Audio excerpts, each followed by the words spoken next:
Muy buenas tardes. En esta ocasión le vamos a hablar sobre la narrativa de Aurora Arias en su cuento El Despojo. Y esto estará a cargo de Arisbel Gil Jackson, Aslin Peralta y su servidora Florani García.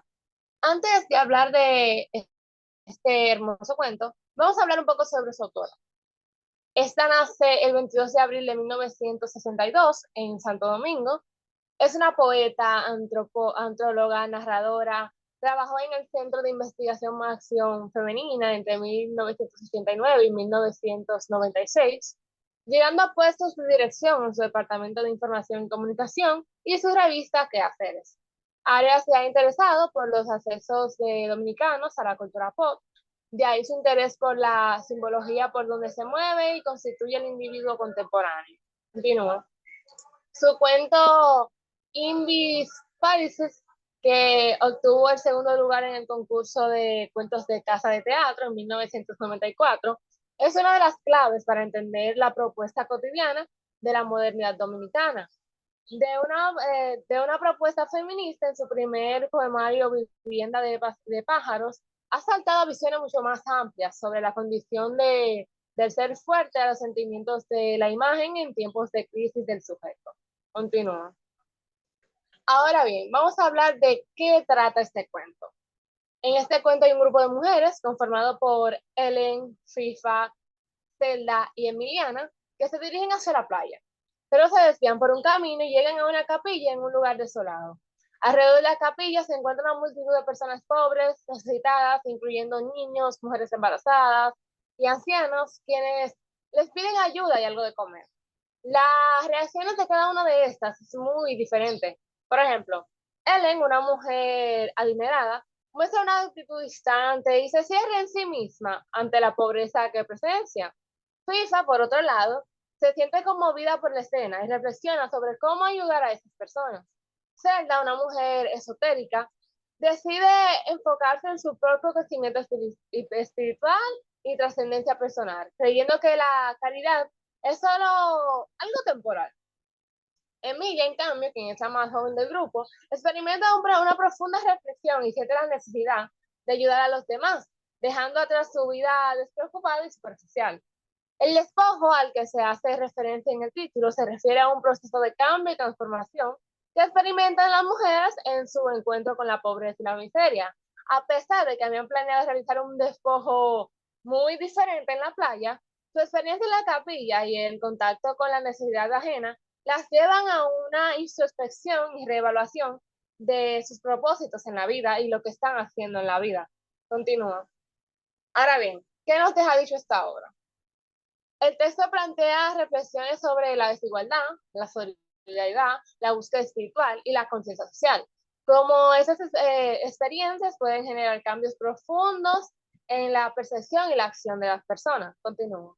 Y nos deja como enseñanza que debemos abrir los ojos a la realidad de la pobreza y la desigualdad, a practicar la empatía y la solidaridad y a cuestionar nuestras acciones y valores en búsqueda de un mayor compromiso con el bienestar de los demás. Ahora vamos a continuar con nuestra compañera Astrid.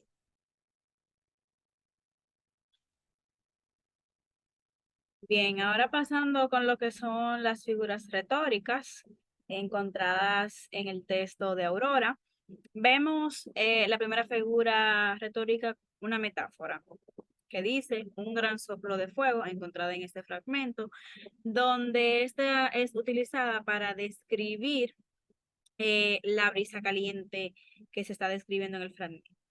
También tenemos una metonimia, perdón, con la parte que dice el despojo en la playa es lo primero, para referirse a la acción de despojarse en la playa.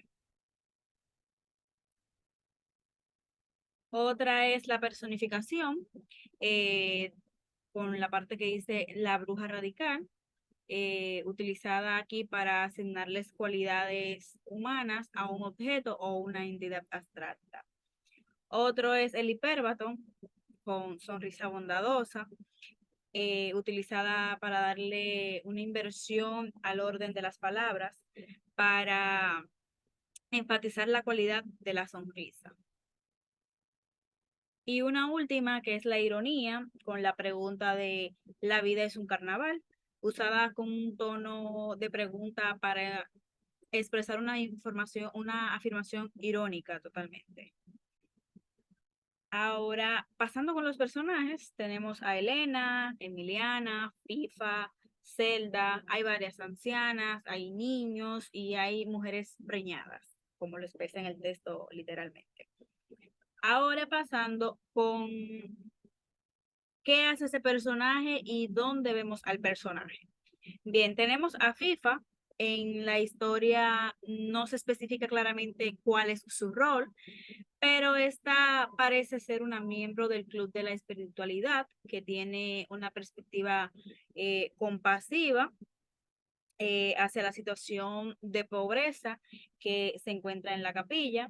Es la que muestra más empatía hacia las necesidades y es quien sugiere la idea de hacer una colecta para ayudarles.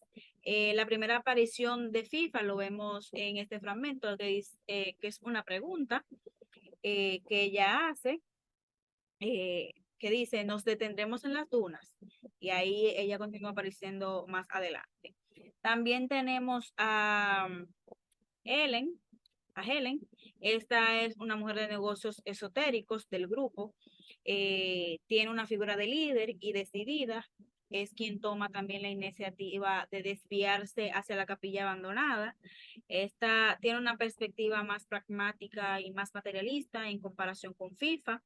Y esta también es quien propone hacer el despojo en la capilla. Su primera aparición la vemos en este fragmento que dice, ay, chica, no, el despojo en la playa es lo primero, entre paréntesis, sonrisa bondadosa. Tenemos a Zelda, que es una terapeuta y parece ser la más introspectiva y reflexiva del grupo. Esta tiene una actitud un poco más reservada y cuestiona la idea de realizar acciones caritativas, argumentando que no es suficiente para abordar la pobreza. Vemos su aparición en este fragmento que dice Zelda, sentada a su lado, asintió. A Emiliana le daba igual y ahí continúa el texto. Ahora siguiendo con Emiliana, esta es la protagonista del relato y al parecer es la más joven del grupo, ya que a lo largo del texto experimenta una transformación interna de presenciar la situación de pobreza en la capilla y decide dedicar su vida a la solidaridad y a la ayuda de los más necesitados. Su aparición se ve en este fragmento, donde ella es mencionada y también participa.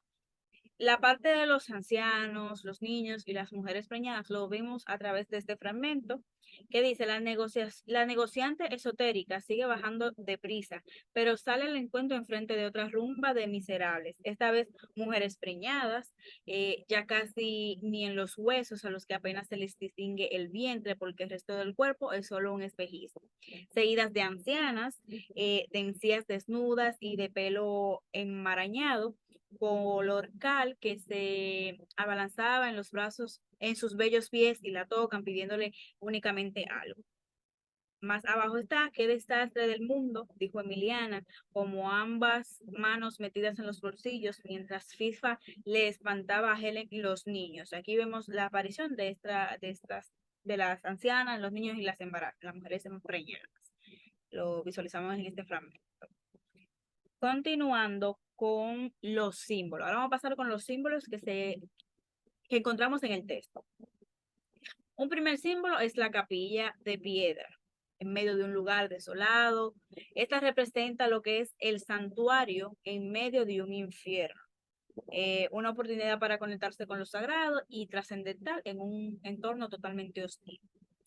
Seguido con la figura de San Martín de Porres. Este símbolo es utilizado como el de la pobreza y la humildad, que es contrastado también con la riqueza y el desapego que tienen las protagonistas del texto. También está el sol radiante. Este simboliza lo que es la realidad cruda y elemental de la vida y también podría representar lo que es la iluminación espiritual o el conocimiento que puede surgir de enfrentar situaciones difíciles. Continuando con los símbolos, también está lo que es la brisa incómoda y la lluvia al final del relato, que podrían simbolizar el cambio y la purificación, como si la naturaleza estuviera respondiéndole a las emociones y las reflexiones que los protagonistas tienen intención de tener a través del despojo. Y también está la multitud de personas hambrientas y necesitadas, que estos simbolizan lo que es la desigualdad social y la falta de compasión en una sociedad, lo que lleva a Emiliana a plantearse una vida dedicada a la ayuda y a la solidaridad de las personas. Ahora bien, las manifestaciones espirituales en este texto son una evidencia, o sea, estas se evidencian a través de toda la obra, especialmente a través de lo que son las reflexiones y los pensamientos que los personajes tienen mientras se encuentran en la capilla abandonada. Aquí se plantea lo que es el tema del despojo, que implica liberarse de lo material y lo superficial para conectarse con lo espiritual y trascendental, como había mencionado mi compañera Flor anteriormente. Seleccionamos algunos fragmentos, perdón, donde se evidencia las manifestaciones espirituales dentro del texto. Los fragmentos de los muchos que hay en el texto, perdón, donde se refleja la espiritualidad.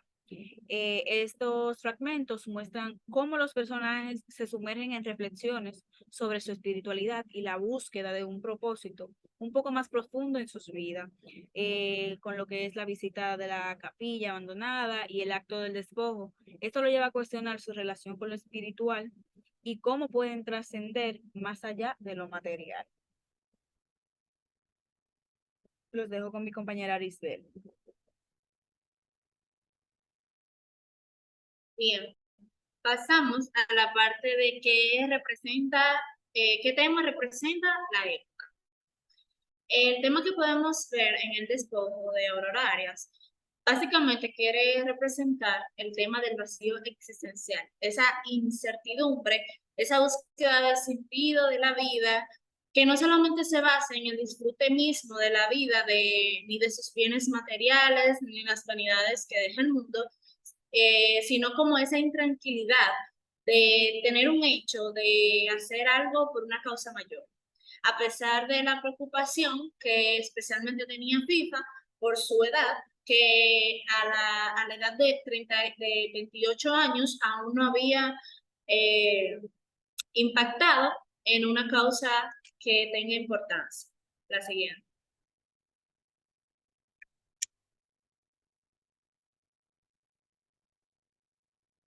Bien, podemos ver también la representación de la mujer, cómo la mujer juega un papel. Se puede ver en esta obra el papel de la mujer como esa persona que tiene un poder adquisitivo y económico. Podemos ver en un fragmento que coloqué donde dice la versión de ese grupo de miserables solo servía para confirmarle que lo suyo no era trabajo social ni nada parecido, sino el acompañamiento espiritual, pero a otros niveles. Básicamente, también puede decir como que en ese tiempo ella se daba cuenta en su juventud, dice, ya ella fue comunista en su juventud y sabe muy bien de qué se trata todo esto. Básicamente, como que anteriormente ella tenía un papel dentro de esa comunidad, porque en la historia se cuenta de que habían niños pobres que iban a pedirle dinero, de que le den algo. Entonces, esa independencia de buscar ese disfrute sin necesariamente contar con la compañía de un hombre o de hijos, sino más bien que la mujer sea capaz de crear su propio destino, de trazar su propio camino y proyectarse en lo que se quería convertir. También la importancia del propósito y la voluntad de trabajar en ello. Se puede ver cómo en el texto dice, sino también por el karma colectivo, por tanta gente que necesita apoyo para trascender más allá de la materialidad, por lo que debía transmutar esta y cualquier otra visión negativa que les rescate energías. La siguiente. Podemos ver también el uso predominante de secuencias dialógicas.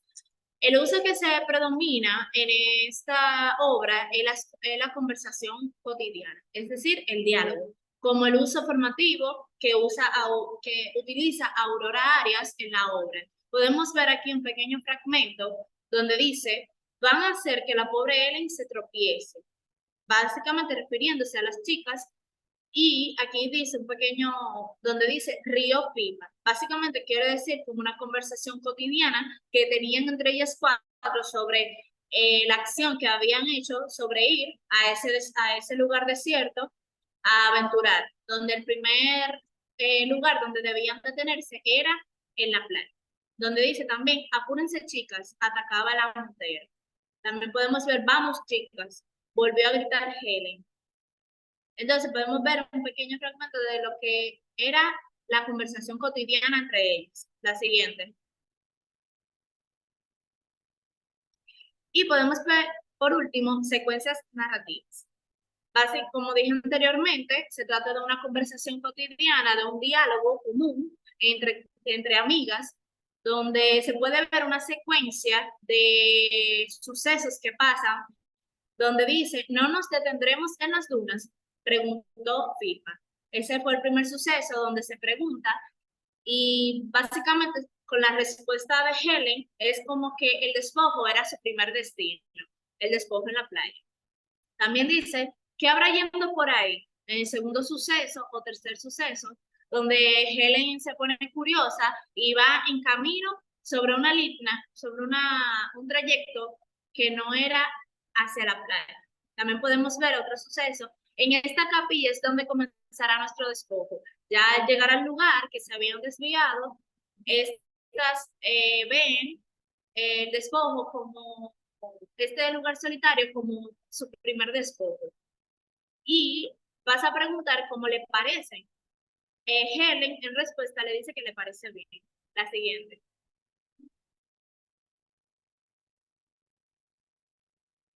También podemos ver que, ay, pero qué maravilla, yo sí estoy fascinada, fascinada del lugar donde no era su destino inicial, sino que era el lugar donde se desviaron, donde básicamente podemos ver como una secuencia de sucesos que pasan, donde inicialmente su destino era la playa, pero se desviaron, luego de desviarse, le fascinó el lugar donde pararon, luego de ahí se maravillaron con un pequeño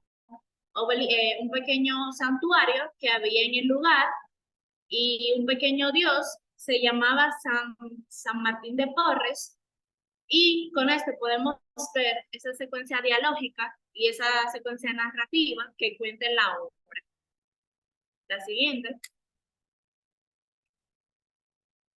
Estas son las referencias bibliográficas de donde nos pasamos para la biografía de la autora, el tema que es el despojo, donde podemos encontrar la obra y un pequeño diccionario donde explica básicamente el significado del despojo. Y hasta aquí ha sido nuestra exposición.